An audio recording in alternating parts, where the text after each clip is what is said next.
Lung.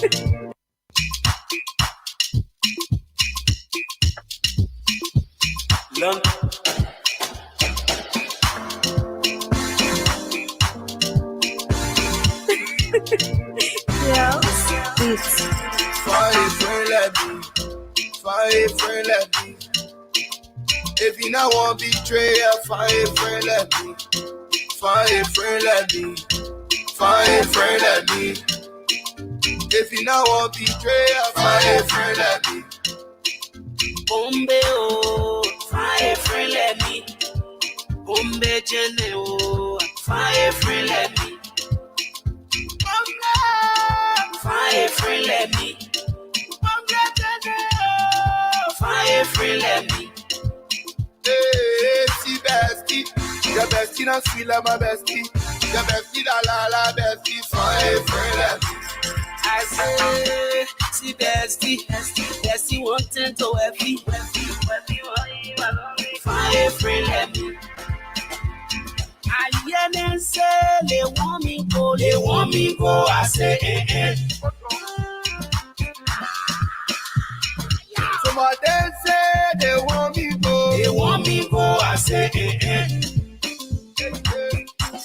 Some friends you know, oh. Some friends you know, oh. Some friends you know, oh.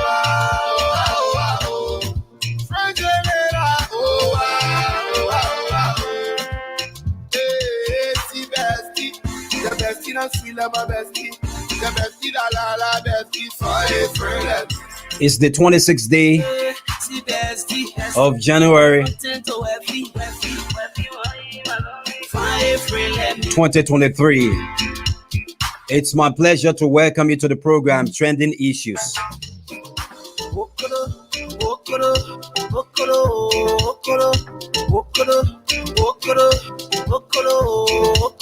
They won't step on my blessing, but God get a breaking heart. They won't call it my blessing, but God get a breaking heart. Friendship, see friendship. Can't see papa. Wheresoever you are, I'd like to say welcome. No bad for friendship. This is Punch TV. I would like to apologize that we are coming on a bit late. Then you expected to have seen us on. But this is it. Welcome to it. It's 16 minutes on the dance hour, 4 o'clock. Many issues to talk about. Some friends you know, oh.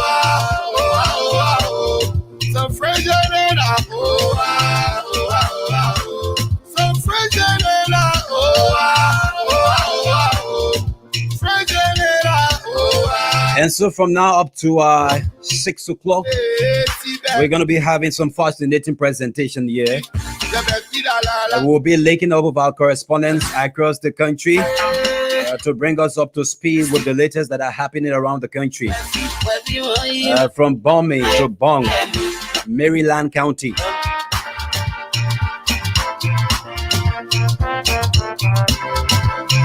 Margibi County as well. Emmanuel Digler is on the standby. 46 is there to bring us up to speed. All of the latest issues that are unfolding across Liberia, I would like to say welcome. This is it. This is the program Treanding Issues on Punch TV. Wheresoever you are, I'd like to welcome you to the program across Liberia. Those of you in the diaspora, we will also open the phone lines. I'd like to say welcome. This is it. Up to 6 o'clock, we will be here. And so at 5 o'clock today, we are hoping to have former PLP chairperson, also former chairman of the Unity Party, Wilmer Pay. He will talk about his senatorial bid in Montserrat County. We are hoping as well to connect with Isaac Jackson. Tough talking Isaac Jackson has returned to the motherland. We are hoping also to speak with Isaac Jackson on the phone and get his perspective on some of the general leadership issues in Liberia. Also, a stalwart of the governing Coalition for Democratic Change If you not want betrayal, fire friend will be with us on the platform today. Dr. Lester Tenney talk about his response to PYJ. betrayal, fire friend Treanding Issues across Liberia. Welcome. My name is Vonnie Dix. It's Thursday in Liberia. In the diaspora, this is it. A number of issues that are unfolding in the country. We're going to be talking about them. The Liberia National Police on today convened a major press conference, updated the public about what's unfolding. Where are we regarding the little boy that was gruesomely murdered with his part extracted in Bomi County? The police had made several arrests. I'm told 6 persons in connection with the crime have been arrested.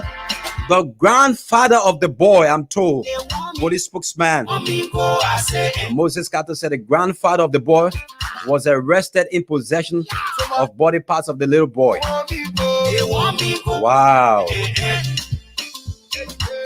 The big news on the block today. For some, in some quarters, they say not something to celebrate. But is it about the issue of celebration or something that makes news that is in the public for us to talk about? The CEO of Spoon Network, Mr. Stanton Witherspoon, along with several other persons, have been arrested and charged in the United States for their alleged involvement in the crime of wire fraud. Wire fraud. What is wire fraud? Everybody say wire fraud. So it is a crime involving telecommunication, using telephone, emails, WhatsApp. Many of those things are either monitored. Your calls or other issues are monitored regarding your activities to know what you've been involved with. So at least 25 persons have been arrested and charged by federal authorities in the US. And the CEO of Spoon Network, Stanton Witherspoon, is among those that are being caught.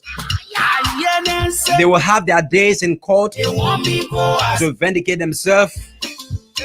If they are proven guilty, if not, they'll be vindicated. And so this is it.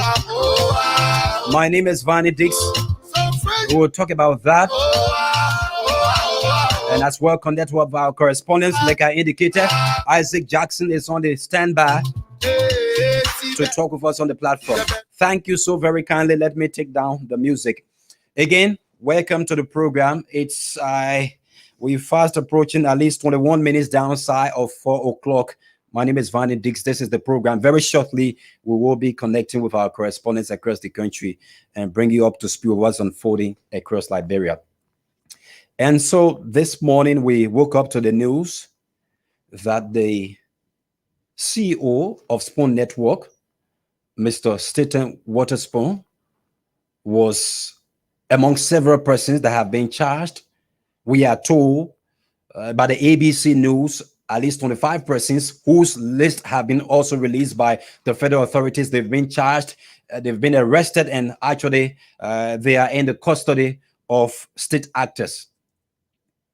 So the report is that they have been charged for the commission of wire fraud.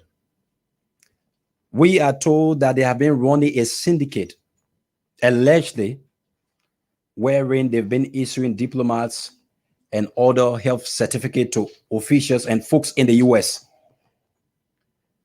Meaning the people who are not qualified.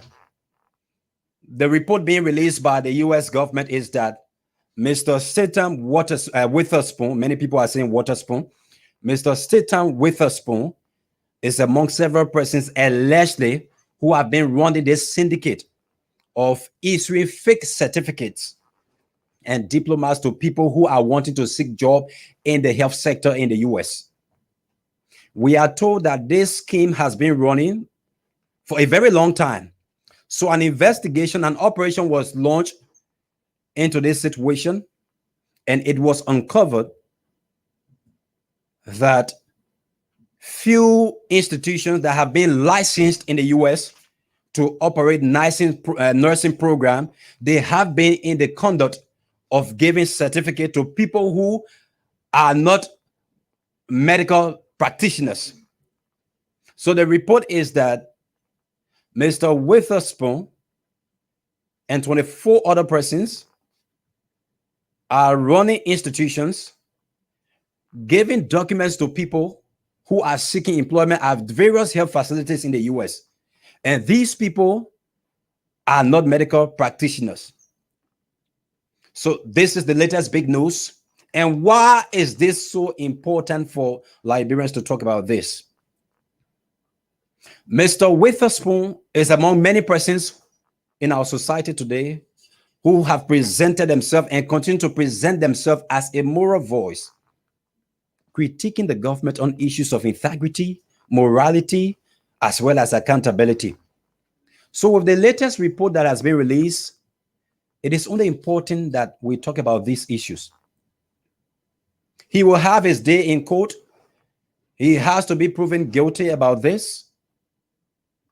But yes, we have to talk about these issues because, like the ABC News reported, which I follow, the evidence that has been adduced by state authorities in the US, they are, if not 100%, but 99.9% that could lead to conviction. So here is the issue. I'm also getting intel that there are many Liberian health practitioners at the JFK and other places yet to be established who may have obtained this fraudulent certificate from the scheme that was being operated allegedly by Mr. Witherspoon and a host of other persons. We are told that the scheme is totaling around 114 million United States dollars. Meaning you want, just as people would do at the World Trade Center, you want to seek employment somewhere, you won't get the real document. You go to the World Trade Center, they face your document, then you go and seek employment at that institution.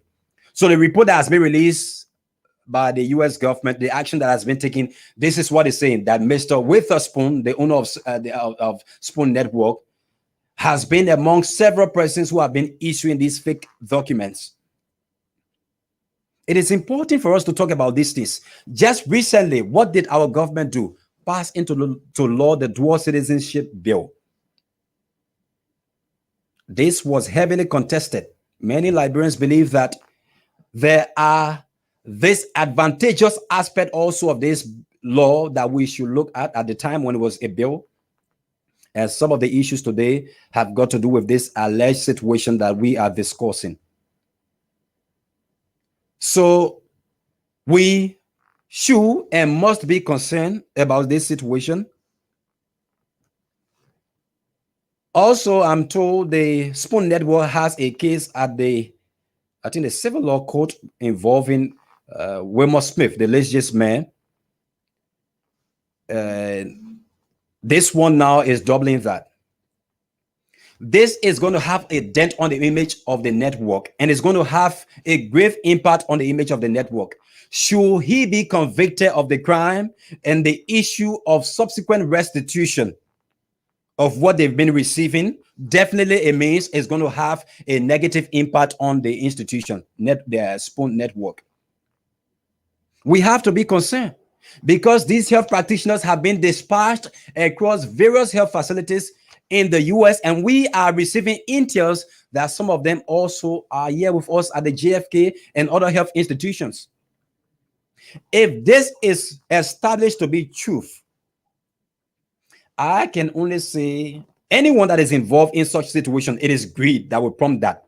Because I know for very sure that those institutions, people that are running nursing program in the US, they receive federal grants from the US government to support your effort in the health sector.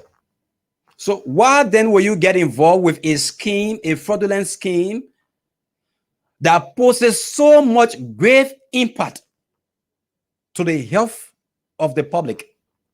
You see, I see people all on Facebook trying to be sycophantic about this situation. Oh, we wish you well. Yes, no one wants to seek the downfall of another person. But when issues that border on public health safety is being raised by the US government, issue of that nature, giving people fake certificate to go and say you doctor. These are the people where when they want to inject the patient, they have to go on Google, rest out the patient and be researching how to administer the drug. Then you say people shouldn't discuss these things because it borders around a Liberian. Are you not aware that there are many Liberians that we are receiving intels at the JFK and other health facilities that also came down with what may, if it is established about a fraudulent document? Certainly, we have to discuss these issues. I'm told an individual has to pay around 10 to 15,000 US dollars to obtain that document. You can imagine that. And why is this having some level of correlation with what people see? The CEO, when he came down sometime, I think last year, we saw this spraying of cash all over the place. And these things bring about attention on you. They actually attract attention on you. So, wire fraud, they are saying they have been committing crimes that was being able to be established through telephone conversation, emails, WhatsApp conversation, messenger, and whatsoever internet or technological connection you can talk about. So it is the biggest issue right now in the public because it borders on integrity, it borders on the safety of the people. And if this is established to be true, then it means the CEO have got no moral voice again in the society. To be running a scheme that poses health disaster to the society, it means that person does not have a moral voice. Certainly, that person does not have a moral voice. So basically, this is the situation in the public. We are concerned because just recently we passed into law the dual citizenship bill that was enacted into law. We are concerned about the kind of monies that are entering in our society. We must be concerned about the actions of Liberians on the world stage that seem to have a negative reflection on the society as well. So the list that has been released by the US government, Mr. Witherspoon's name is at fifth to last. You have Norberto Lopez, you have Renizo Sedi, Cassandra Jane. Many names are on that list. You have Statham Witherspoon's name also on the list. We will open the phone lines to solicit your view on this topic as well as the program goes on. But this is the situation. And like I have said, it poses a grave threat to public health issues. And it is having a negative reflection, even now that it has not been established, it is having a negative reflection on the image of Spoon. And like I indicated, if he is convicted and the issue of restitution of funds come about, it's going to have an impact on the institution as well. And many persons have been saying of most recent, he has not been very active on his Facebook page, further giving clue as to whether this information might have some level of authenticity that has been released by the US government. But again, we're going to keep chatting on these issues. I indicated to you from the inception that the police on today convened a major press conference where they talked about the release reports surrounding the little boy that was gruesomely murdered in Bombing County.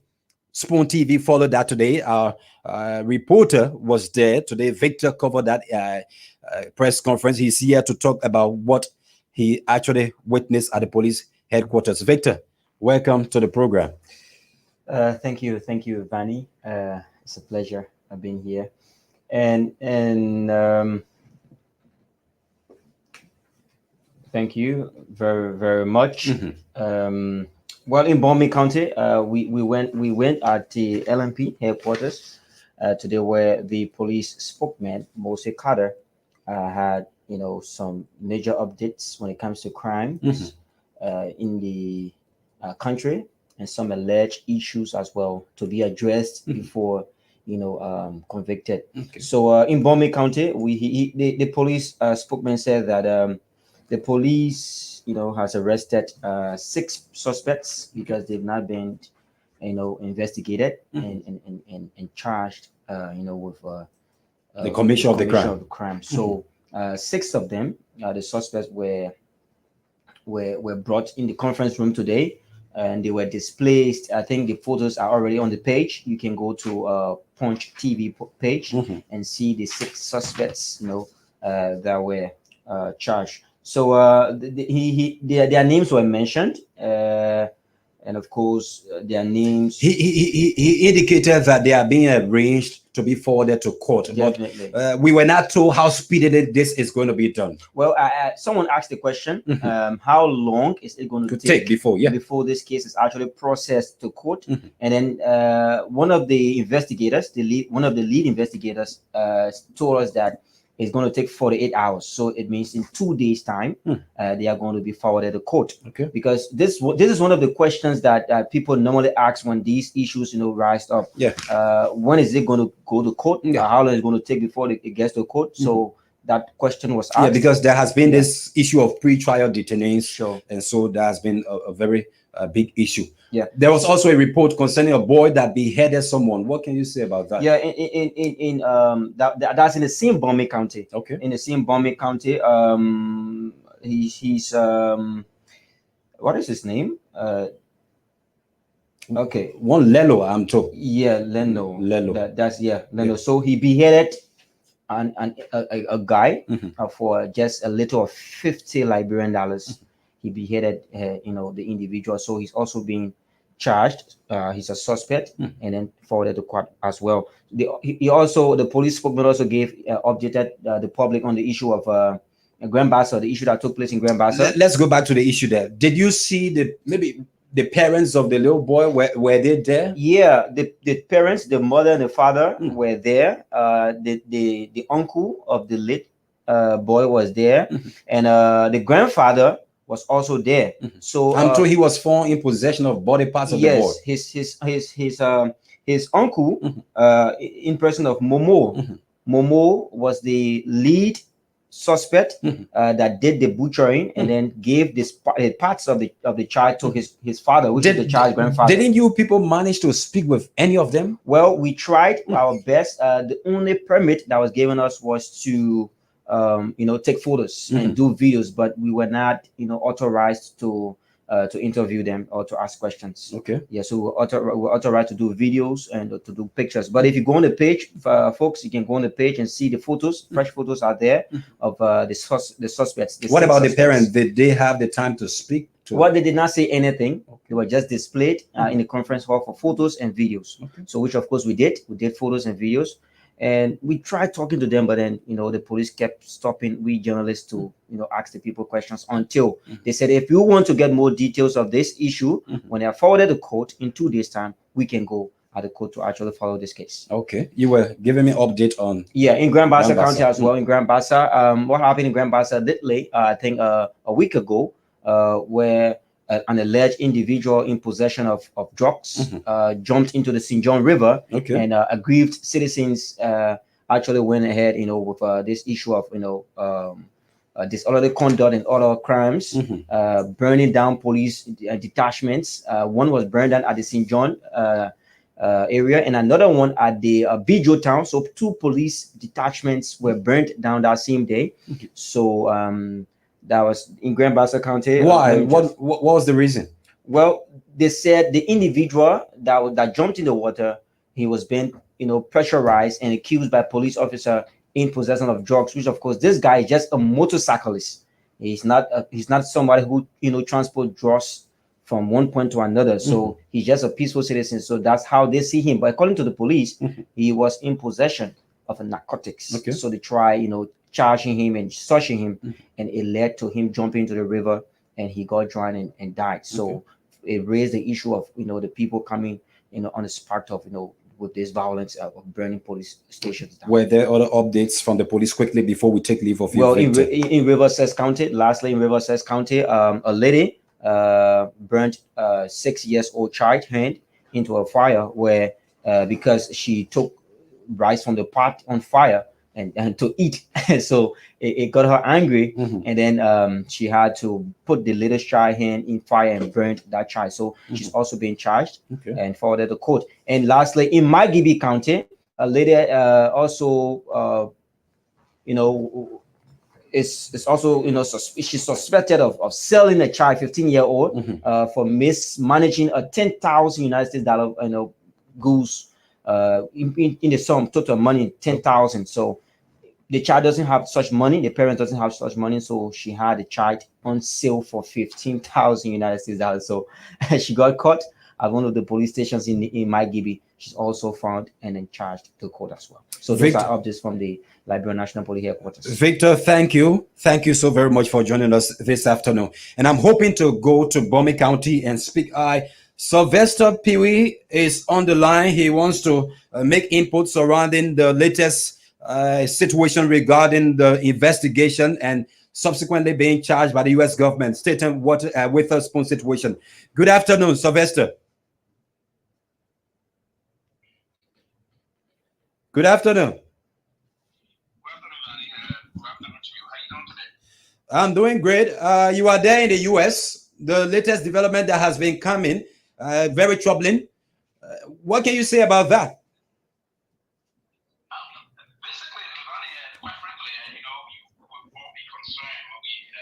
Information about our fellow compatriots, particularly Liberian citizens, if you will. And so first and foremost, we have to, this is a very fluid situation as it unfolds. We all Liberians have to be a little mindful as to how we jump into this and wait for the outcome of the investigation. As I said, it's a very delicate fluid situation. So, but it is also a very, very grave, very, very grave situation also. I'll listen to you talk about the issue about this bottle around the health of our people. Yeah. So it is a process that we all have to be very, very much mindful as to how we engage. But it's a very grave situation. It's possible that you said some of them will be also back home in the country, and the health care system, particularly in the United States, is a very serious matter because sometimes people, and in the state whatsoever, it's border on human life. People go to court sometimes and have institutions pay millions of dollars sometimes in restitution when it comes to some mistakes that they believe that they came from the side of the institution. So to lessen people in this country, to even be a nurse practitioner or a nurse in this country is a very tough thing. You have to go through all of the necessary rigorous steps to get a lesson in this country. So it's a very grave situation. If it is true, it will bring about, it will damage the reputation of the institutions first, and it will also because Mr. Witherspoon, they're very, very tough, particularly on government, all of the political institutions in the country. They're tough. And there's a saying that one that comes with equity must come with clean hands. Come with their hands clean. So if it is true, I'm trying to, that's why I say it's very fluid, and we have to wait. But again, one thing I know is the U.S. government does not just, I don't know if this indictment is officially from the government of the U.S., then we have to take it very seriously. But it is something that, and I just want to call on our fellow Liberians, and we have to be a bit mindful as to how we indulge into our own way of making it to the top. I mean, recently we heard about the late Dr. Cassette. Cassette himself was involved into a lot of fictitious activities here in the U.S. Building people unnecessarily or false issue. It was some very huge fictitious issue. He went to court. He was up and down the court issue and a lot of things. He was seeking some other ways to get out on issue to leave the country and what have you. It didn't go well. Unfortunately, one morning he just collapsed and died. So, but it's a very grave issue. What has been the reaction of the Liberian community since this news broke out?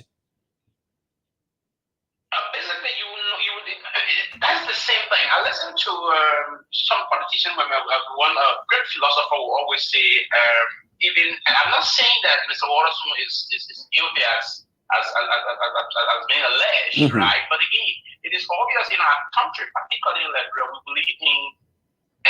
believe in too much of ethnicity. We believe in our own. So, for instance, Vani is my brother from Lofa, and Vani is alleged to involve into some issue. We look here sometimes we are understanding the situation to just go blindly and support Vani. So it's a mixed thing here in the US. There are certain individuals that are firmly backing him. We are getting the details of the case. There are also individuals that are also doing the same. We are getting the details of the case. So the other side are bashing, the other side are backing. So again, and for me as a professional person, someone that worked in the professional area, came to school here in the US on a clean basis, got my credentials from the certified and recognized university of this country. I believe in one of my professors always said to me, it is better to establish the facts before you speak. And that's what I said to you from the onset.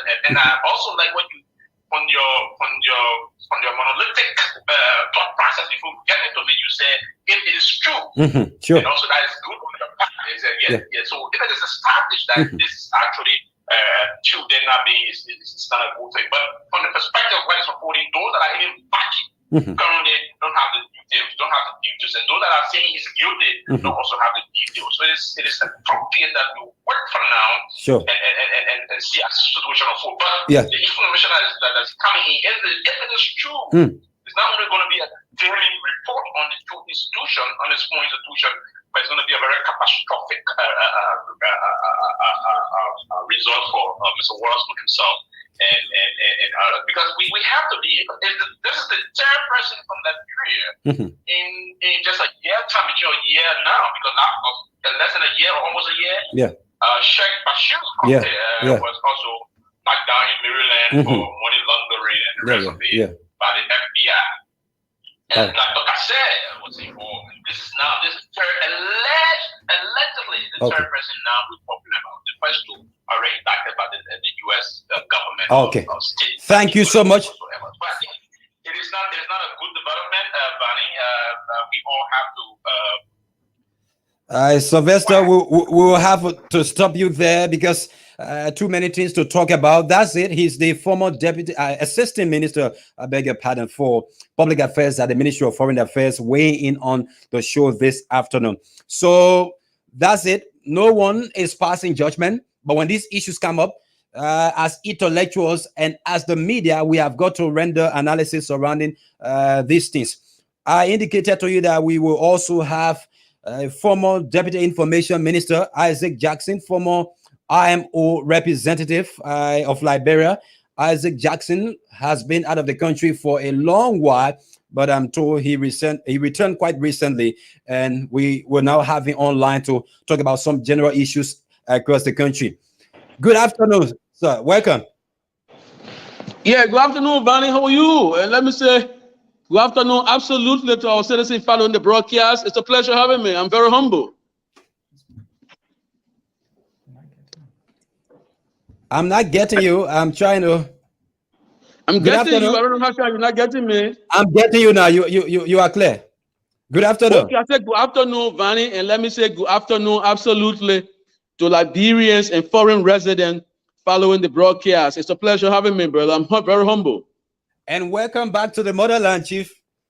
Thank you, brother. Thank you. I'm humble. Thank you. So, are you here up to the election period, or is just a short visit? I mean, Liberia is where my neighbor's stream was buried. It is my home. I'm back home. Whether for election or not, the simple thing is I'm back home to contribute to the democratic discourse of this country. Minister Jackson, you were away for a long while, but yet you kept connected to domestic issues that have been unfolding across Liberia. You've returned. Basically, what has caught your attention so far before I bring up a line of questions that I have for you? The first thing that caught my attention is the atmosphere of fear that is permeating across the country, especially Masurado. If I were to buy into the fear mongering, maybe I will not even walk the streets. I've been told several terrible stories about friends who were associating with the government that were murdered, and nothing at this stage has come out of those who murdered them, whether it is a thorough investigation, whether or not to bring to book those who were accused or suspected to have been associated with those murders. So we call the names of Matthew Innes, Nyesua, Cooper, the auditors, and all of those. And so that have basically created, the fear across the country. So I have to say to people, this is what we have to deal with. I'm told that in basketball, you got to deal with what the defense gave you. If this country under the leadership of President Weah, our people don't feel safe, and even Liberians who are opposed to him don't feel safe, I don't think that's a Liberia we all want to live in. So the government, the onus is on the government to do better, other than just basically making people to live in fear. Yesterday, I had to drive the street, I think it's around 8 o'clock, and I see most of the supermarket was shut down. Why is it happening that way? Why are people closing their store earlier than usual? The government should be concerned about it. It's even affect the economic well-being of the country when businesses are shutting down earlier, around that kind of hour, maybe 6 o'clock, people should leave in the market. By 7 o'clock, 8 o'clock, supermarkets are shutting down. It's quite concerning. I think the government should be concerned about this. This government came on a popular mantra. Do you see any likelihood of this government being replaced democratically in the October elections?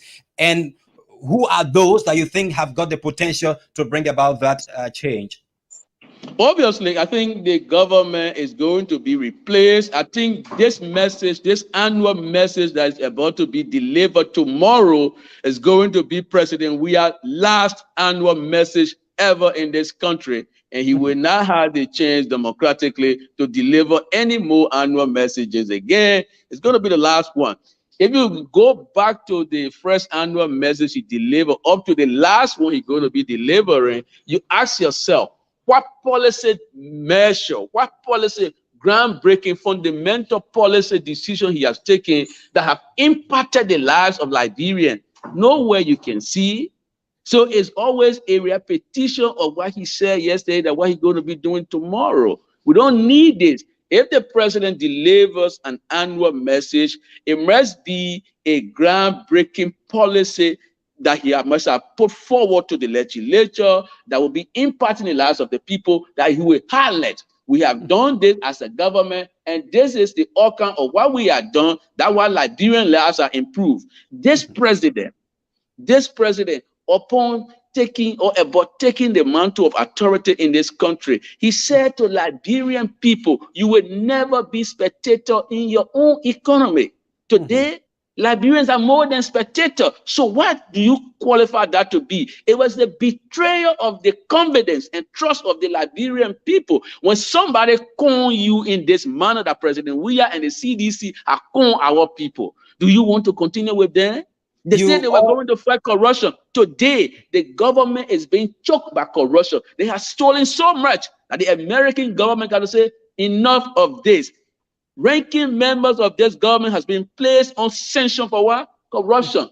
And even with the sanction, the Magnitsky sanction from the U.S. government, as President, we are taking any action for these people to be arraigned before a competent court of jurisdiction? No, he has not done that. Yeah, sometimes they say it is not all about criticism. Where do you see some of the flaws that you could call this government in terms of performance? Some have said it is structure-wise. Where do you see flaws? You are a journalist, and I'm using a journalistic precept to critique the government, because as a citizen, I have a constitutional duty to offer verbal critique of my government, verbal critique of the government. That's what the Constitution gave to me. You know why journalists always report critical story? Because the negative things have negative consequences on society. I am denouncing the wrongdoing of this government, because I don't want Liberians to live in fear.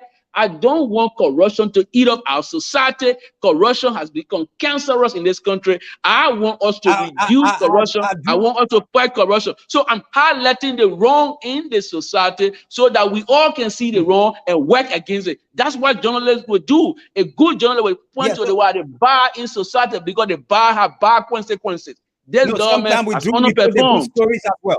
We do report the good stories. So that's obviously, you report the good story. I'm in total agreement. You report the good story, but the good story has no negative impact. Let's enjoy the good one. All that I want to highlight at this stage is the wrong thing that affecting the lives of children. If you were to read Action Against Hunger report, the latest report, what does it say? 1.6 million households in Liberia go to bed hungry. Liberia is food insecure. Ask yourself, ask the CDC government, who are those officials that are putting in extra hours to have food on the table of the 1.6 million people? Who are those that are working all around the clock to make sure that food can be in the belly of the hungry children? We have a president who is aloof, who is detached. The people are far removed from his thoughts. He leaves the hungry people in the country. He uses $2 million, $2 million plus to go and watch football game. Nobody could have been irresponsible like the president has been doing. Earlier on, there was a question that I posed to you, which I would like you to answer. Many names are popping up in the public space to have the level of change you are talking about. Who have you identified so far within the opposition bloc? I mean, based on the proven track record of some of those that are running, I think Mr. Kume has a better credential to lead Liberia. What Liberia now needs is what? Leadership. I hear people talk about experience. Yeah, experience is good, but if you are hanging around government for over 40 years, and all that we can credit you for is promoting divisive politics, promoting, tribalism, then you are not qualified to lead Liberia at this time. A leadership will inspire confidence and will bring about change. So Kume has a better track record, a proven credential. His character is impeccable and unimpeachable. So with that, we can be able to woo international investors. In the Liberian society today, the thought that many persons have got is that Cummings is not the kind of candidate that resonates well with the people. But how does anybody resonate well? You and myself, you journalists, you have a responsibility to point the people in the right direction. Look at these people, put the CV on the table. Cummings, born in Maryland, came to Monserrato County, lived in Nicrutan, went to elementary demonstration school, worked at LBDI for a short time, went to America, corporate America. He had no man, no power, no entity working with Coca-Cola Global, not the local one, globally. He rose through that rank. It is not an easy feat. I've lived in America for at least 2 years now, and I know what it takes, the discipline that is required to climb the corporate ladder. This man rose to that rank. I agree with you that you have to be disciplined to reach at that part of the ladder. But also, and you have to be a workaholic person. You got to work extra hard. Yeah, we do understand also there are complexities surrounding the issue of leading a country as compared to leading a company. The factors that influence leading a country are very huge and very critical as compared to leading a company. You talking about a country. How do we now relate that to saying, okay, then the person is qualified? You're talking about a country. Anybody who makes that argument is not being critical. What is important, and the last time I drew a simple analogy, right? I say running in or participating in the private sector and running a government is almost like somebody who can drive an automatic vehicle and somebody who can drive a standard. If you can drive an automatic vehicle, all right, it should be less difficult for you to drive a standard, because what is critical here is the control behind the steering. But here is the intellectual argument that you want to put forward to those people who making the lazy argument about other men from the corporate sector. In the corporate sector, Mr. Cummings was managing about a $6 billion project. In Liberia, what is our budget? I don't say it's about 7 million now. There, but early time around 5 million, right? So, brother, this man, if we can manage that huge money from Coca-Cola Global with no corruption tint near his knee, well, to manage our country will be less difficult. It will be extremely easy for him to do. He will be able to generate resources, putting Liberians back to work. Today, we have schools in this country that roof are caving in. The president is not concerned. You want to go watch football game in Luxury. Kumi said, no, under my watch, no school roof will be Mr. caving Jackson, in. I hope you can reposition yourself for us. You coming in a little distorted. So, though I was trying to get the audio just now, but here is another question that I would like to pose to you. Hello. Was that clear with the answer provided? I want to be very clear when I come on these shows, right? I know, Chief. So here is another concern also I would like to know.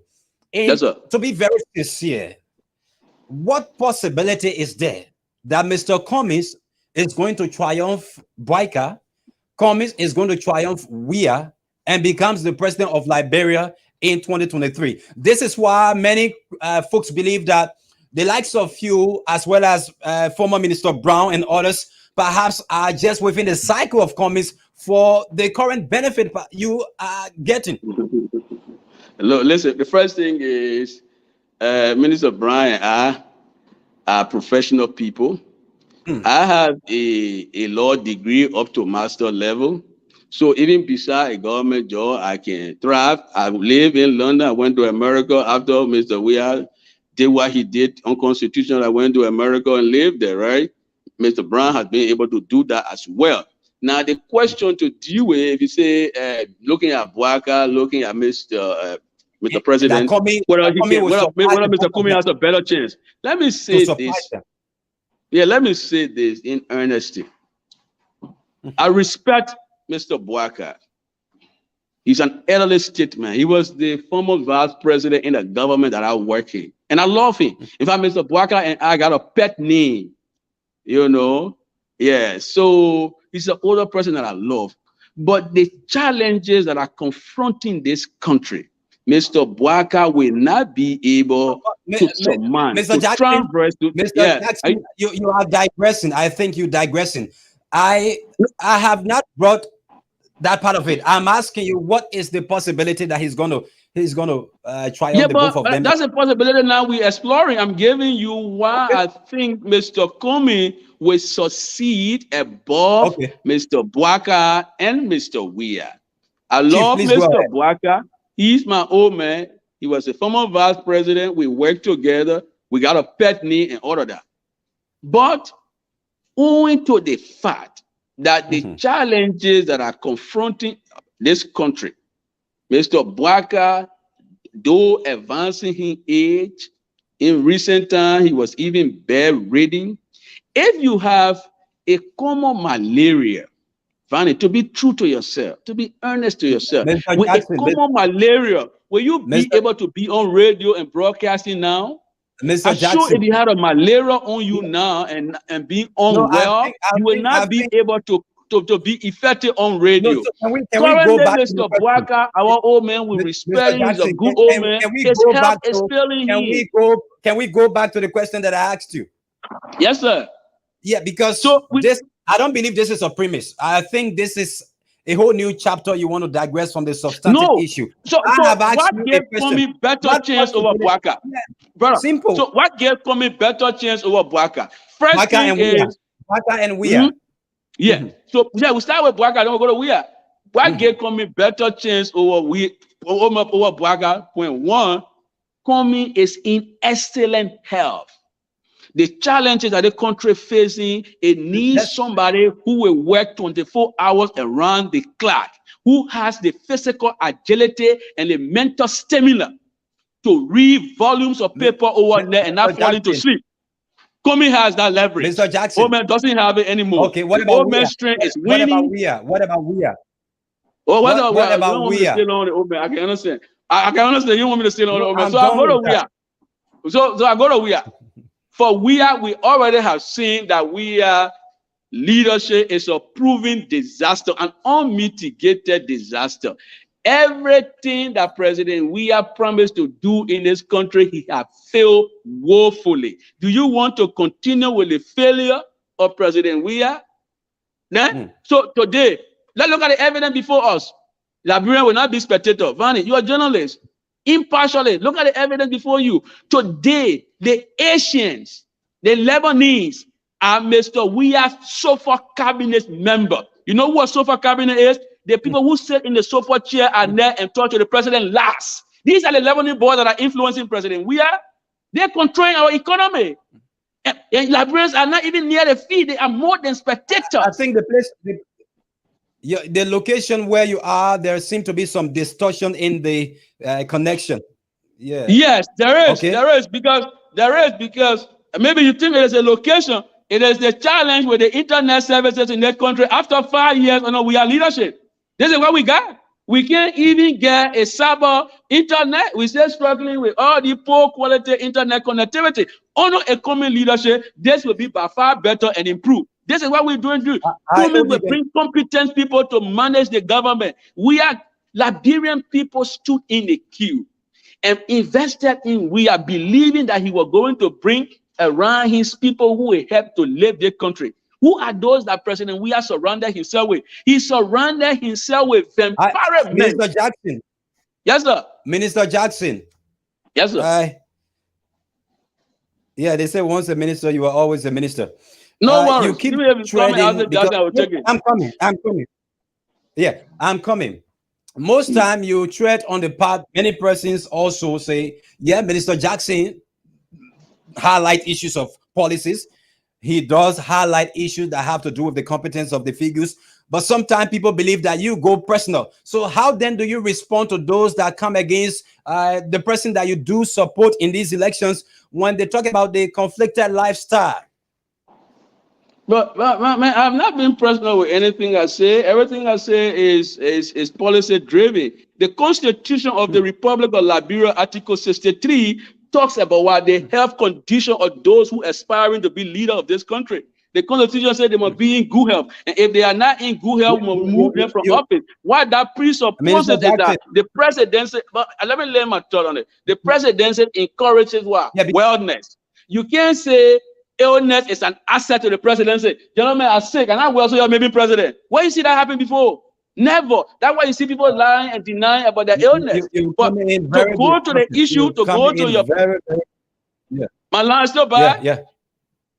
Is my line still bad? You coming in okay. Good. You are alive. Okay, thank you. So I don't know on the issue of Mr. Comey, you got the first point you got was, like I said, there's nothing personal here. Because the Constitution of Liberia, Article 63 of that Constitution, presupposes. So let me pose this question back to you. Let me rephrase this question. Sometimes back, when the man you support in these elections was asked, he was quizzed about the issues surrounding his lifestyle, and then this issue of gay came up, and then the response that he gave that this is a lifestyle that I struggle with. Wasn't that an answer that warrants people wanting to know, to have further clarity? But Vanny, man, you are a very good journalist. I would double dare you to play that thing where the man says this is a lifestyle I struggle with. No, that was not what he said. He was deliberately taken out of context for propagandistic reason. Mr. Comey is a decent family man, a Bible-believing Christian. He has had his wife and family for the longest than some of these people you see here. So some of these people who want to raise this issue, they are ultra hateful, okay, toward Mr. Comey. Mr. Comey, a decent family man who goes to a church, a Bible-believing Christian, and somebody try to trump all the false claim against him. Let me say this, for some of those who are trying to say, oh, we have a president in this country, it's public knowledge, who had debased the standard of the presidency. He had devalued the presidency. Small girls are fighting for him on Facebook, even though he's believed to be married. Isn't that a shame? When was the presidency so debased? You know that these are the people, right? Tanchi and the other girl Tanchi and the other girl from Noka. What they call her name? The girl from Noka. Gray. Totanchi and Gray were making fuss on Facebook for a certain president. That's the heart of immorality. So what are they talking about? This indeed with the moral question we're dealing with here. A president who will cheat on his wife, lie to his wife, and lie to the republic. And President Weah is a shining Mr. example. Jackson, He lied to his wife every day. He lied to Liberian people. He called us, say, we'll not be spectator. Today we are more than spectator. Any president who can cheat on his wife, can lie on to his wife, will lie to Liberian people. Kumi is a family man. He has never cheated on his wife. There is no evidence anywhere around. He is a Bible-believing Christian, and I think it gives him a better moral standing. Finally, before I take leave of you, what role are you playing within the ANC or perhaps the foundation of Alexander Cummings? From what angle are you supporting him? Is it from the party? I am a founding executive member of Liberty Party. I am standing on the side of the law. All the quote-unquote Wulabalu in Liberty Party, I believe we have a one Liberty Party that the law recognizes. No, and as such, the Liberty Party is in a working relationship with the ANC, and on that basis, I believe in the impeccability of Cummings' character as a Liberty Party president. I'm working with him in the interim to tell Liberian people that based on the proven track record of this man, he worked in the US, there was no thing on him. And what Liberians are struggling with is corruption. So if we have a man who is corruption free, who has not been associated with the excesses of the past, that man should be our gold star candidate. All of us are Liberians. That's the man we need. Mr. Jackson, thank you so much that you could take the time to talk to us. Thank you very kindly. It was a good pleasure having me. Let's continue the conversation. I appreciate you, Comrade Vanity, and thank you to the listening audience. We definitely will. Thank you. Thank you. We will now connect with Dr. Lester Treanding. For those of you who are on Facebook, yesterday, Dr. Treanding posted a communication, a statement responding to an earlier statement that was released by the godfather of the MDR, Senator Prince Y. Johnson. Dr. Treanding, good afternoon. Welcome to the program. Good afternoon. Good afternoon, my brother. Hello? Yeah? Okay. So, Senator Johnson released a statement in which he said his party, the MDR, is not going to support the Congress for Democratic Change in the ensuing election. In no time, we saw a statement from you on Facebook also reacting to that statement. But firstly, I would like to know from you, were you a part of the delegation that visited Senator Johnson? Because he did describe a bright-looking fellow. Yes, I was part of the entourage. You were part of that entourage that visited Senator Johnson? Yes. The senator said you had gone there, I mean, as a team, to solicit the support of the MDR ahead of the October elections. But we saw a statement that was contrary to what he said. Do you care to expand on that for us? So we went there to. Why am I talking twice? Go ahead.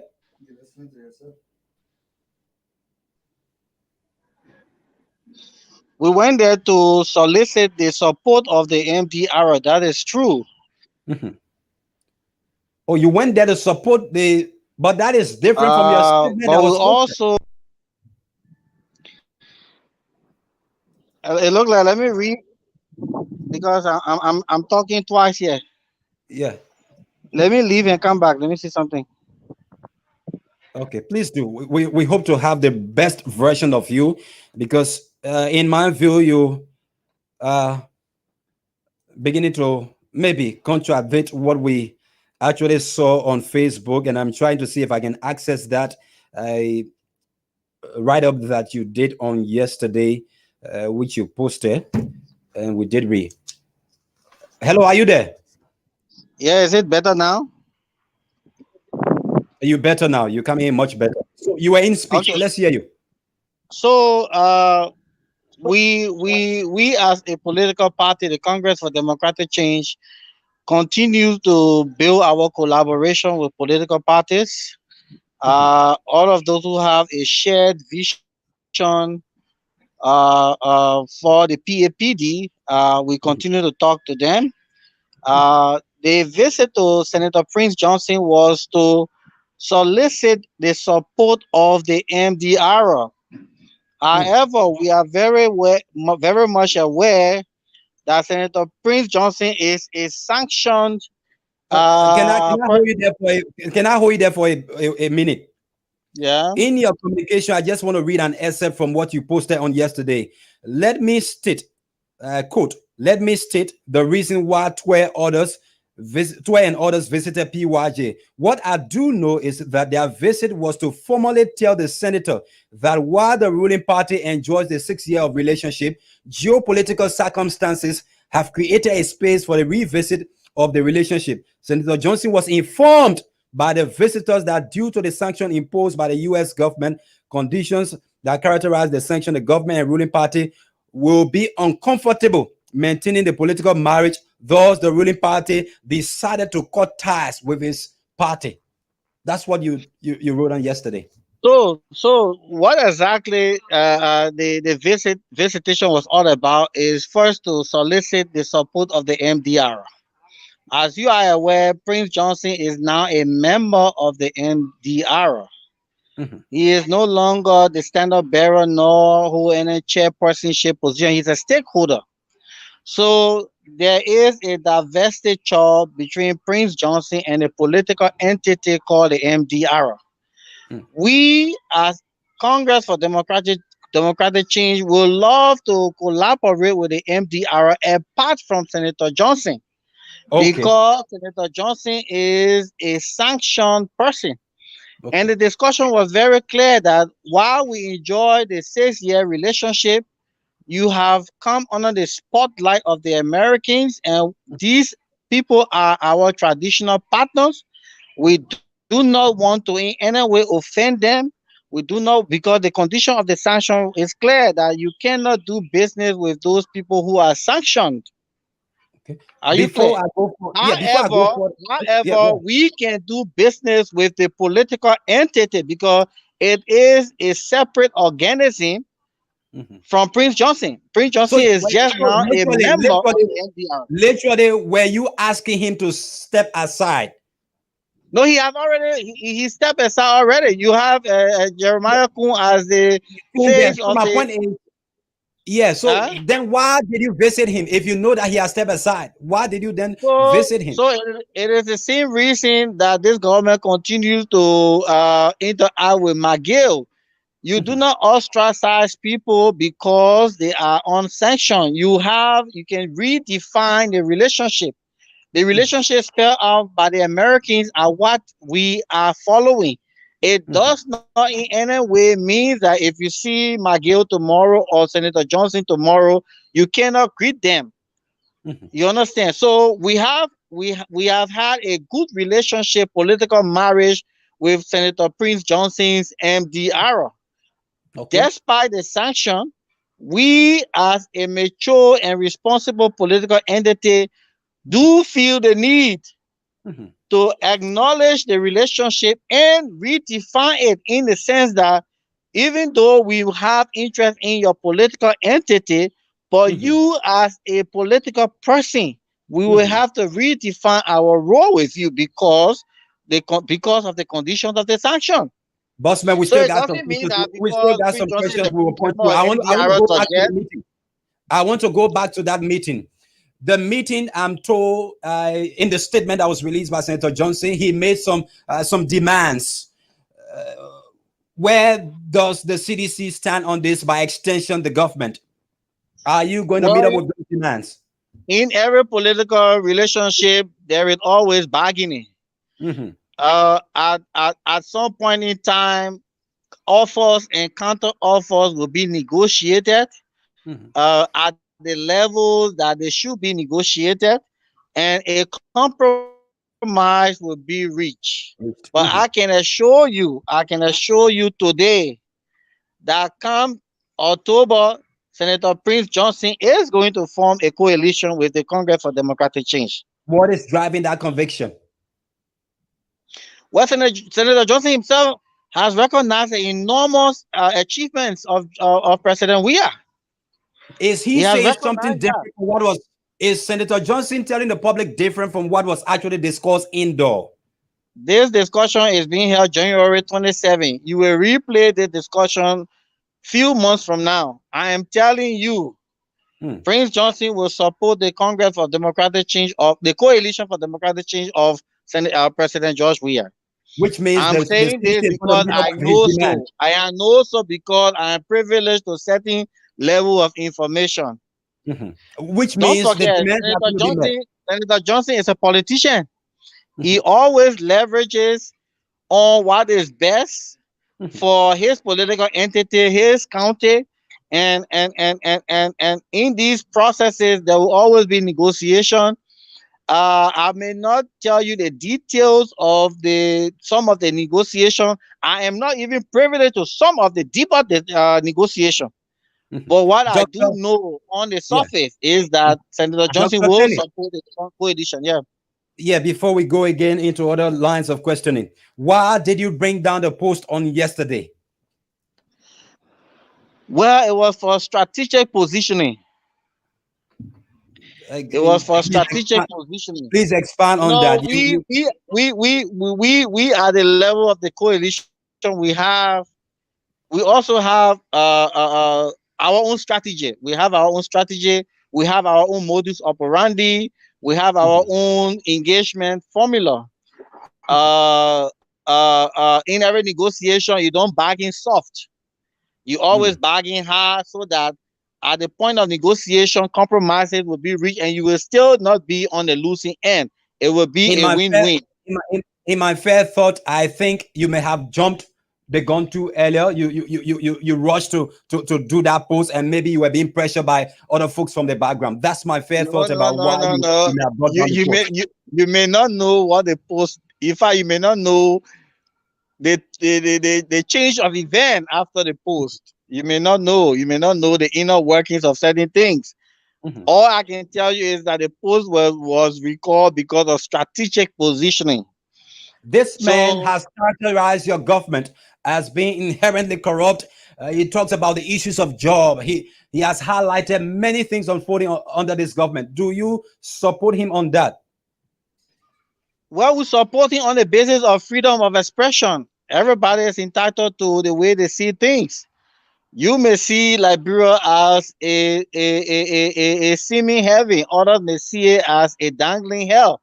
So it depends on the vantage point you speak from. Everyone is entitled to their opinion, but what I do know and what the Liberian people can attest to is the fact that they do not need to be told what is unfolding in this country. Just drive on the RIA. The smooth flow of traffic continues to go through as roads are being built. Sometimes there are challenges, but you can see for yourself visible images of real work being done in real time. If you go to the Dr. rural part Penny, of this country, there are several interventions in several sectors. So it is not us to tell the Liberian people what we have done. The Liberian people are reminding us to do more of what we have done. Dr. Tenny, your Yes. tone seems to be changing. Some few weeks ago, when I followed an interview that you held on Spoon, you, as a stalwart of the Coalition for Democratic Change, you did say that this government is corrupt. You did talk about the former Minister of Internal Affairs being corrupt. You did talk about this government letting down the hope of the people. This clip is available on the internet. So my point of divergence was on an individual who I have maintained was a stumbling block to the president meeting his supposed base. And fortunately, that individual has been removed. So the condition for antagonism has been removed. I'm still a member of the Congress for Democratic Change and by default a member of the Coalition for Democratic Change. Yeah, I still because maintain my membership. I still maintain some ideological indifference, however. But as a member of the party, I do believe that we need to continue on the trajectory of reform so that the life of our people can be improved and transformed for a better tomorrow. you also So said the my, my president is point my surrounded. point my point of Let me difference just play. was Let on me an individual. No, that yeah. set the Let me record play. now. Yeah, My let me point play of this. difference was on an individual. Yeah, let me play this clip that I downloaded this afternoon. Please listen to yourself. I know what I said. State should have resigned. That was the most appropriate and prudent manner that could have addressed the issue at bay. Corruption undermines public confidence, but it also denigrates a whole country into chaos. So I believe that the action of the president is superficial. It should have gone beyond the mere issue of suspension. And the question of investigation, you are not the one. These people have explicitly shown in a denigatory manner that they are corrupt to the extent that This is you characterizing officials in your own government that they are corrupt. Now you are asking Liberians to go and vote this very government that you characterize as being corrupt. Where do we stand in terms of harmonizing your views? You So said as not just McGill, but you characterize, you put them in a basket. And you said the president has surrounded himself with folks that are corrupt. And yet you say Liberians should vote them again. So we have taken measures to remove some of those corrupt folks, as evidenced by the removal of Bill Tuare, Sarina Cephas, and former Minister McGill. So when I said yesterday that there were indeed government officials that were corrupt and were surrounding the president, these are the examples that I was referring to. And fortunately, the president, in his wisdom, decided to part ways with them, as evidenced by their removal from within the circle of governance. So I'm maintaining the statement, and the statement was actually addressed by the governance superstructure, which is the president. Yeah, so the issue now is that was something that was prompted by international partners that had to move in before your government saw the need to do it. But Well, these people had long been in the system. they would have been removed.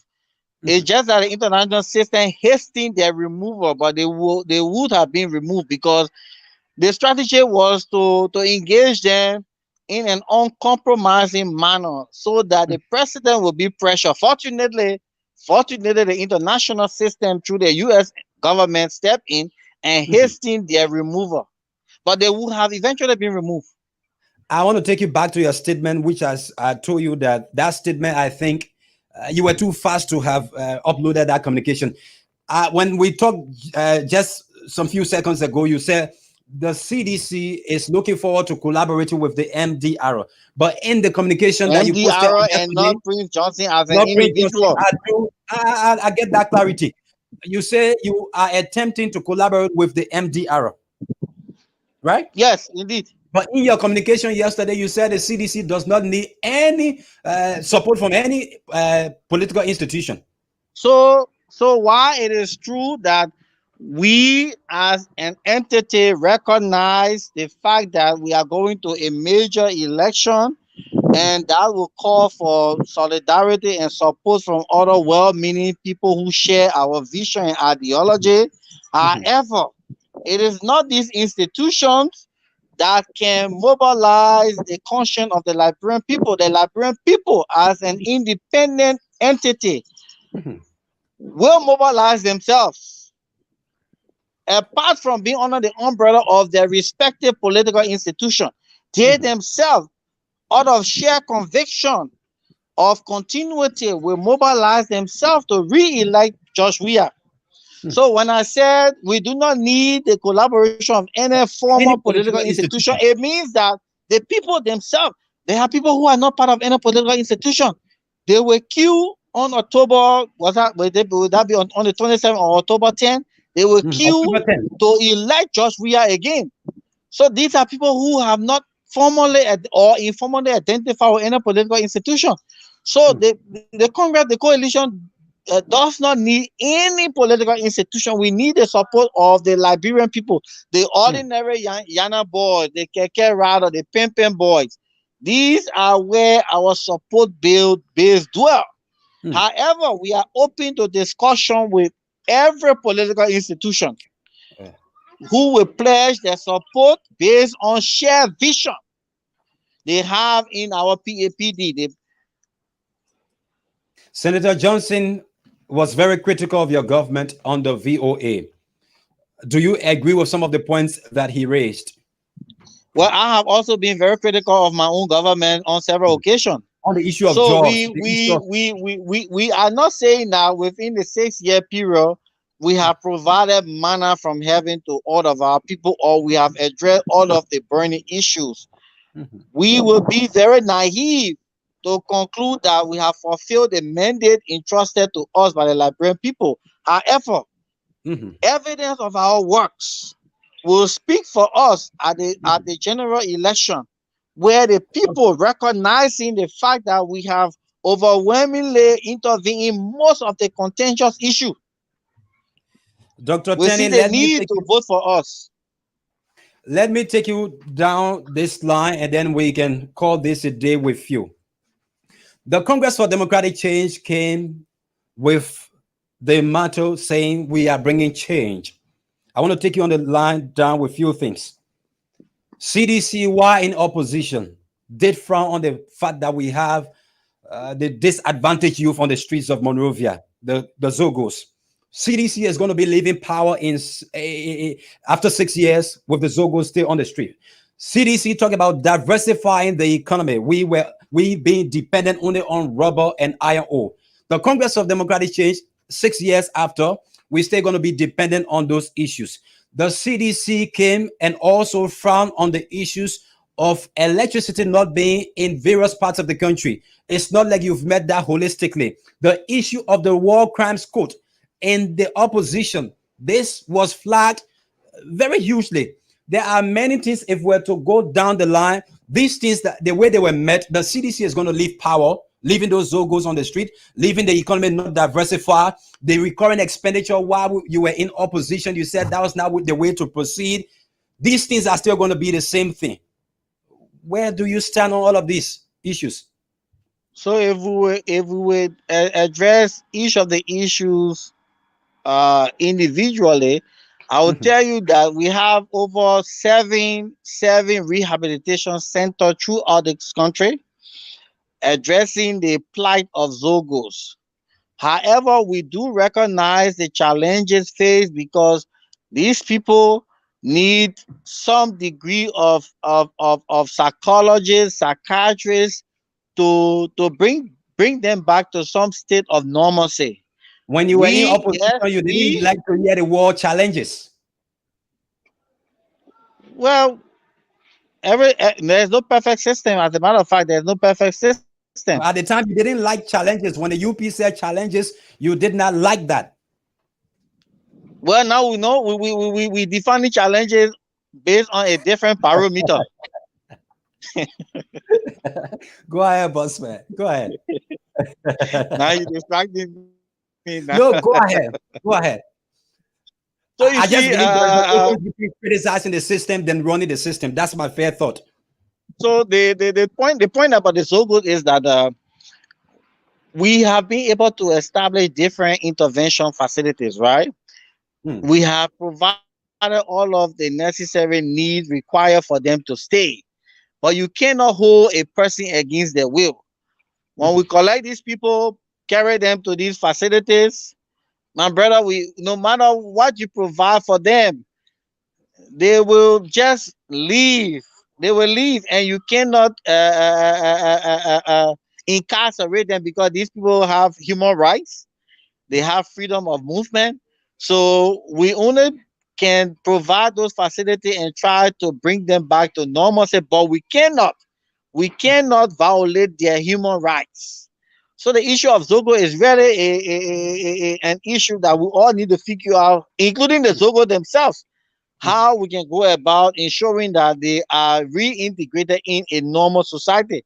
The last time we were able to get 75 of them to a rehabilitation center on the Kakata Wiara Road, place where they were eating 3 times a day. 3 times a day. You had an area for vocational skills training. My brother, all of the equipment and tools we gave those people to learn, all of those things surface in Kakata. They were selling it to find a way back to Monrovia. So, hello? Yeah, you are there. I'm getting you on the line. So Go you ahead. see, the issue of the Zogo is a very sticky issue because it's not like Nazi Germany where you put people in concentration camp with barbed wire. These people, you only need them. You bring them in. You try to rehabilitate them. You try to tell them they need to acquire skills. When you provide the skills, the tools for the skill, they will go and sell the tools. In fact, you who giving the tools, they will be asking you how much you got to buy their own tools. So that's a challenge. That's a challenge On the relative issue to the of the issue of infrastructure. You are a witness. The CLTS arrangement under Madam Salif is being realized under Just Ria. Look at Haber, CRSG. look at Haber City, Donostan. All of the infrastructure that will give electricity to the remotest part of this country are currently under construction. Some of the communities on the RIA are now being connected on the national grid within 6 years. And all of these things, Meanwhile, the platforms were being laid by the Unity Party led yes, government. Because I know CRSG was back in 2013 when Madam Salif signed onto that document, the West Africa Power Pool project. so you see the difference between signing a document and presenting a blueprint of the document and the fulfillment of that blueprint. So while we recognize that some significant works were done under Madam Salif, we, the CDC, are the real fulfillment of those dreams that Madam Salif said could scare you. So you see, we fulfill the dream that was scaring her. The dream that was scare me is the one when I go down Waterside, the place where that feces is, the open pit is still there, 6 years running. The party No, it's did not not there do again. anything No, which part of Waterside? Which part of Waterside? Bossman, you know the place I'm talking about, down Water Street. I was just on Waterside today. Yeah. So I don't know which Water part. Street, looking down, all those manholes, they are still there. No. Then you will be unfair. Looking Town never even had a fitting rule. You can today have a shortcut to Douala passing right through Looking Town. I hope no. What I'll do is for us to arrange a kind of panel discussion where we can look at the UP. Even, but some guys are going to say it is because it was 12 years. But if you were to look at the infrastructural intervention of both parties, we start to maybe compare and contrast all of these things. But I will tell you that the CDC-led government 6 years has constructed 116% more roads, 116% more roads in 6 years as compared to Madam Salif 12 years. The data is at Ministry of Public Works. I'm quoting data, right? Huh? I said a star of the CDC is providing statistics. No. The data is from is actually from the Ministry of Public Works. In the 6 year, we have constructed 112% more roads as compared to Madam Salif. We have built 28% more hospitals. 28% more hospitals as compared to Madam Salif. Dr. More Tenny, people have access to electricity now than the 12 years of Madam Salif. I told you that I would have also solicited your view on this situation that is now making news around. A Liberian, the CEO of Spoon Network, allegedly involved in what appears to be a syndicate, what the state authorities in the US have coined as wire fraud, issuance of allegedly fake medical document to folks who have been dispatched in various medical facilities across the country. I was also worried perhaps Liberians in this system may also have obtained that document. Can we have your view on this issue? So, as an educator, we all must frown on recipients of fraudulent paper. I will give you one example. A bachelor of nursing degree in the United States will take you between 3 to 4 years. Somebody left 2021 and was acquired and was given a BSN from Sinai College in 2022. A Someone that you know. a 4-year degree granting process took only 12 months. Okay. And there are Someone that you know. 7,600 more people of similar categories Yeah, that's what the dealing report with says. human beings. It's not that they were carpenter or plumber. We're talking about nurses that directly deal with human lives. So, and there are a lot of them from Siena College, Florida, that are currently in our healthcare system. So when People I with no posted medical that, knowledge. look, the Ministry of Health should now go back to their database and look at all of those. We are not saying that there are some of those from Santa Cala who actually went for the 4 years program. Okay. We are concerned about those who were recipients of fake degrees, who bought their degree because they are equally an accomplice to the process. Those degrees were not given to them freely. They bought those degrees.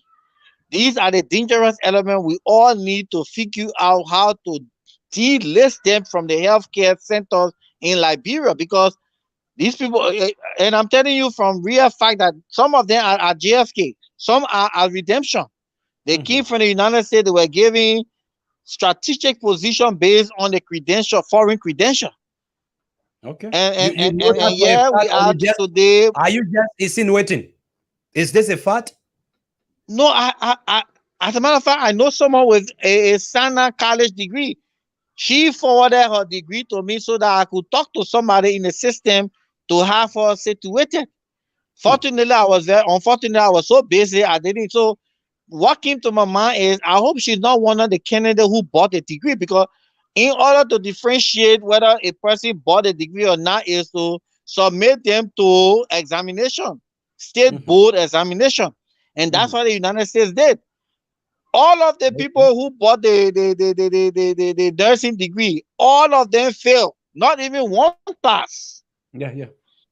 And this is alarming. And we must not encourage credential fraud, because that is one of the things that will damage, that has damaged and will continue to damage this country if we don't mitigate the prevalence of credential fraud in this country. And that is why you see I always support the CACD in their endeavor when they go out to question and bring to book people who hold fraudulent degrees. Fraudulent degrees should have no place in any society, whether third world country or first world country. They should have absolutely no space in any country, because fake degree damages every country. So we almost frown on it. We must not even pray for Santon. He must face the full weight of the law, and if convicted, he must serve his time, because that's criminal. The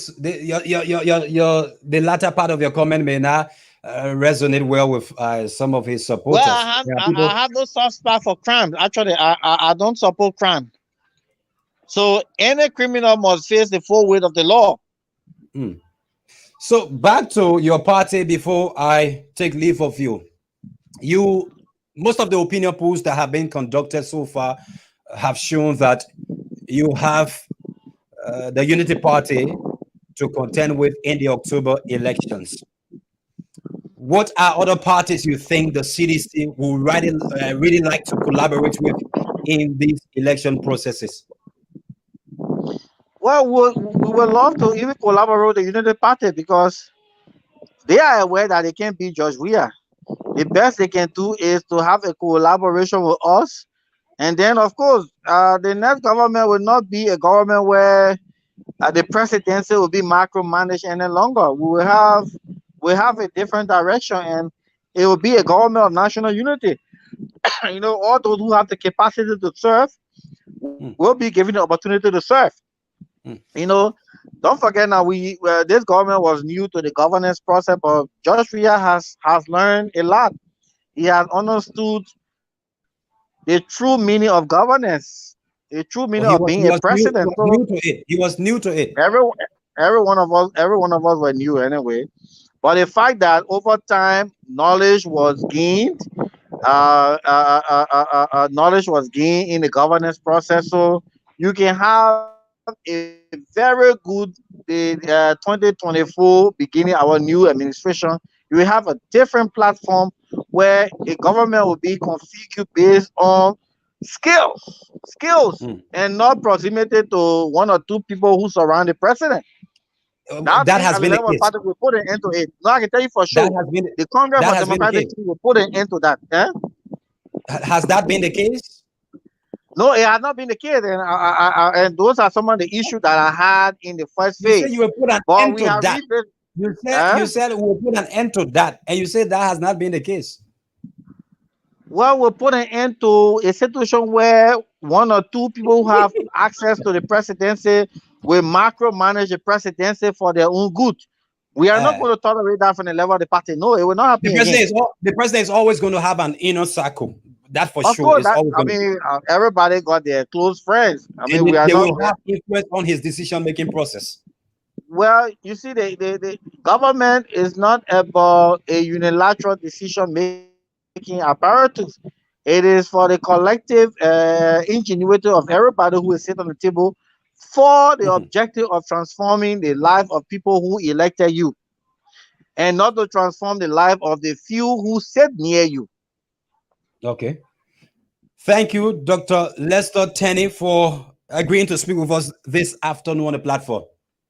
Thank you very much. You're welcome. And Okay. stop playing my way back clip. No, we will keep playing it to hold you people accountable. You say one thing today, tomorrow you say another thing. Okay, sir. Thank you. He's a stalwart of the Coalition for Democratic Change, Dr. Lester Tenney. He responded to Senator Johnson's statement in which Johnson had said his MDR is not going to support the Coalition for Democratic Change, but he's been very strong with his conviction that MDR is going to eventually support the CDC. So we are going to see how this battle is going to go, because there is a one number one candidate move that is being staged in Nimba County, where I'm told Nimba County wants to have a son of the soil going as a running mate to any other person. It is still going to be critical because you have Thiawan Gonglo from Nimba. Then you have Jeremiah Kuhn. So who's going to be the preferment to go, even if a party should accept that they want to have one of your sons as a running mate? So that also is going to be a kind of big issue there from Nimba County. We are hoping that Wilmot P will join us, maybe to have a couple of minutes chat on the program, but at the same time, doing everything we can to connect with our correspondents. I'm told in Bowman County, there are unconfirmed reports of outbreak of cases of measles in that part of the country. Fode Sisi, I'm doing all that I can to speak with Fode in Nimba County. Franklin Doloku is reporting a standoff between state security actors and citizens in that part of the country. Why is that happening? We are doing everything we can to connect with Franklin Doloku in Nimba County. And Margibi County, 29 years old woman attempted selling her son. Yes, she attempted selling her son in Margibi County. So these are some of the latest issues unfolding across the country. And the biggest one that is unfolding in Liberia is the alleged involvement of the CEO of Spoon Network. But also we will take your calls as well on the program. 0775 145 832 0775 145 832. While we await Wilmot Pay to appear with us on the platform, while we await calls coming in from our correspondents, 0775 145 83.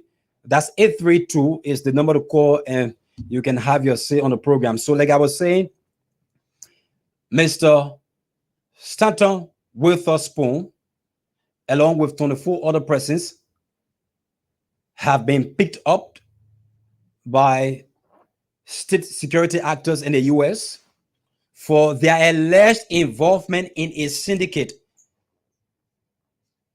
The charge that has been levied against them is wire fraud, meaning they have been issuing fake documents, diplomas, certificate to people in the US and perhaps other part of the world.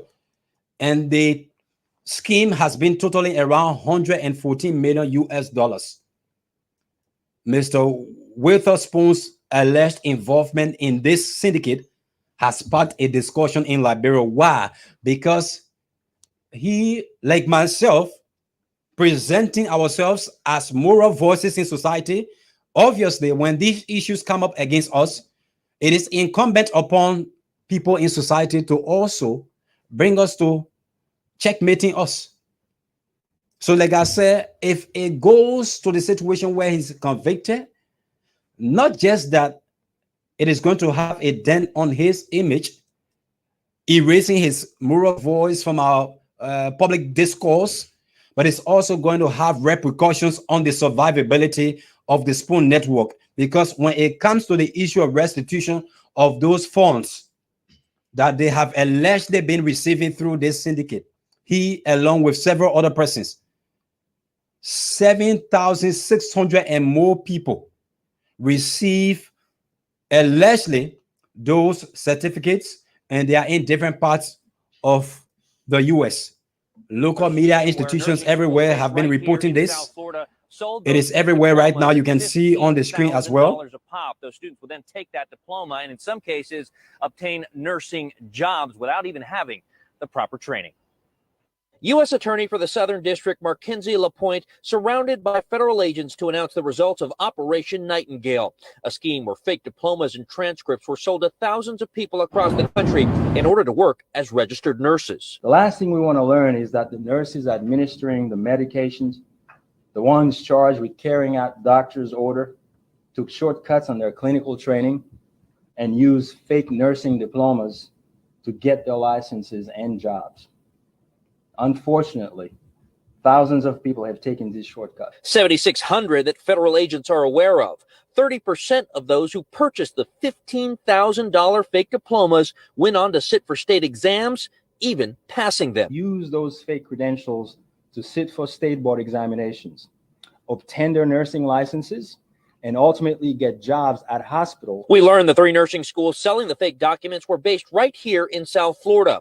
One at the Palm Beach School of Nursing in West Palm Beach, another at the Siena College of Health in Lauderhill, and at Sacred Heart International Institute in Fort Lauderdale. 25 individuals. Stated earlier on, anyone that is involved in this scheme, if they are found culpable of the crime, I believe it is greed that is the driving factor behind such person getting involved. My research established that institutions of such nature that are into nursing programs in the US, they do receive budgetary assistance from the US government in order to execute their programs and activities. And we're talking about the US, and you're receiving grants from the US government, you know what you're talking about. So to be involved reportedly in a scheme that puts the public at health risk. And I see people all on Facebook that I pray for you. Yes, I did.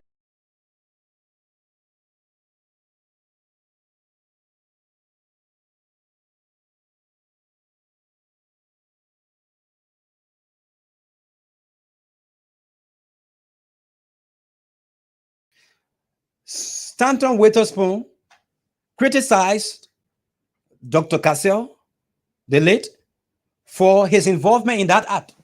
So why then now it is involving him allegedly, and I see some of his supporters are saying that people are seeking another people downfall. This is unfair. This is unfair. We have to be objective about the way in which we respond to these kind of critical issues. This man is an opinion leader. This man has gained some level of reputation. This man has presented himself as a moral voice, and this kind of very appalling and denigrating information coming on him, allegedly a warring discussion, a warring public discourse. And this is being placed at the center stage. We want to have your say on this subject. 775 145 832 0775 8510 17 is another number that you could call, and 0775 145 832 is also on WhatsApp. You can call that number if you're on WhatsApp. 0775 145 832. We want to get the views of the public regarding this matter. So this is it. We have just a couple of minutes to be with you on the program. We will be wrapping up in a jiffy. My name is Vanny Dix. This is the program Treanding Issue. We have been here since 4 p.m. We expected to have had the former chairperson of the Unity Party, Wilmot P., to talk about his senatorial bid in the county. And also, Monday is going to be the State of Nation address. But before Monday, on tomorrow, former Deputy Foreign Affairs Minister B. Elias Shoney is going to be our guest on the platform. Minister Shoney is going to talk diplomatic issues. Why has there been this bottleneck, the stalemate in Liberia-China relations? He's going to talk about some of those issues on tomorrow, and as well as the slowdown in foreign direct investment. What have been the issues regarding these things? He has been in that sector for a very long time. Former Deputy Foreign Minister B. Elias is going to be on the platform on tomorrow. And Monday, we are hoping to have the former Police Inspector General Gregory Como to be with us. So we are attempting to have a list of guests for next week on the program. So let us have your say this afternoon. 0775 145 832. Monday, President Weah is going to be speaking to the public. But while we are with your call, let me see if I can run through some of the comments that we have on our Facebook page. Joseph, some of the comments. Joseph Fire says, "Thank you, Chief, for admitting the truth that you went to seek support from PYJ." That's coming from Joseph Fire. Joe Poto, Sheikh Ibrahim Sako, Alex B. Molba. So why you took McGill along with you? I think those questions were being posed to Dr. Lester Tenney. Please don't use profanity when you engage the platform. Joseph Fire again says, no more NIMBA for CDC, period. Genevieve Jala says, your leave, Issa, just so you know. Your leave, Issa, just so you know. Randa Thomas says, all these Liberian people are, there was some profanity there being used. Randa Thomas says, 4 auditors deaf, 3 missing boys, insecurities, ripping off little girls, and unquestionable theft across the country. Okay, let's see if we can go to Alex B. Molba. Okay, that's Willful K. Francis. These guys are not serious. Okay, keep Alex. Okay, Emmett Hammer says, I'm following from Cat City. Randa Thomas, Randa's, please be very civil when you engage the platform. Melvin M. Roberts, where is the home for the Zogos located? Please. Augustine Jole Napla, UP build the foundation that you are running on. Where is yours? Momo says, this is not true. The U.S. authorities have had teleconference and said a lot of those with the force degrees took the state board pass. Let me see if I can run through. Augustine again says the names are out there. So why it's difficult for you to find out when you just told us that she sent you her degree? Okay. So this is it. We don't have much of a time. George Lamadi says, I'm following from the most civilized community in District 6 GSA Row community. Again, let me bring you up to speed with what's trending across the country. In Grand Cape Mount, there was a stalemate. There was a stalemate in Grand Cape Mount in part of Tewa district where the residents blocked the operation of Bee Mountain, saying that the company would not have proceeded with its operation because they have refused to execute their corporate social responsibility in the county. In Bombay County, unconfirmed reports have it that there is an outbreak of measles in that part of the country. In Nimba County, we are being told that there is a standoff between state security actors and the citizens in that part of the country. We have been making frantic effort to speak with these correspondents to bring us up to speed. Magibi, 29 years old woman, attempted selling her son. So far, those are some of the trending issues across the country. This is it, wheresoever you are. Thank you so very kindly. My name is Vanny Dix. We have been here with you since 4 o'clock. Cherio has been in the background making sure the technical aspect has been fulfilled on the platform. Hey, thank you, Soko Kone. You have been doing a great job as well backstage. Wheresoever you are, this is it. This is Punch TV. We're going to be back here on tomorrow. Like I told you, Deputy Foreign Minister Elias Shoni is going to be our guest on tomorrow on the show. Please stay with us as we return back on the program. Tomorrow, when we return, we shall be here with you and talk a host of other issues. Thank you. My name is Vanny Dix. Have yourselves a wonderful and a pleasant time. They want me go, I say, Some of them say they want me go, I say,